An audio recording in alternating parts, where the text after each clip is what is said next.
go over there and see what's on there. So she just took off walking to the sandcastle, and she stood there, and it took her a minute to kind of read it because she didn't have her glasses on. And she was like, oh, turned around, and I was already on one knee, and I was proposing, and it was just like everybody. Then it seemed like the beach just kind of got full all of a sudden, and everybody like swarmed over there.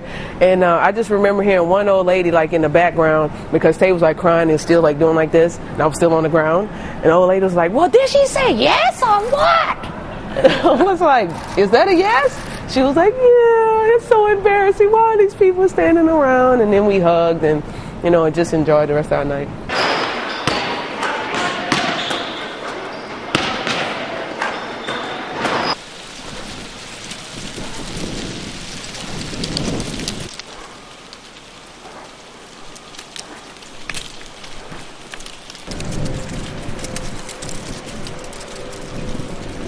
I'm hoping that it passes, because then we're able to have a nice wedding here and actually be able to legally do it here instead of having to go, you know, a few hours away to Iowa or somewhere like that to have it done. You would want to be able to do it in a city that's, for one, embraced me, and it's been my second home for the last 6 or 7 years, and, you know, it is her home. This is where she's from.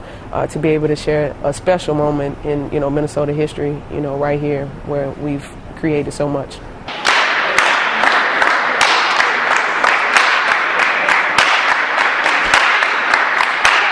Everyone thinks that the WNBA is one big lesbo party anyway, so I think the coming out process isn't as tough for us because people already expect it. Now for the men's side, because it's like alpha male ego, you know, for a guy to come out and be an active player, not a retired player or something like that, it would definitely blow up the media spotlight, because then they're going to go hunt for the next player that's like that and the next one, and then they're deep into their lives, especially, you know, say if they have a family and kids and stuff like that. It's just going to, you know, blow up and be a big media frenzy.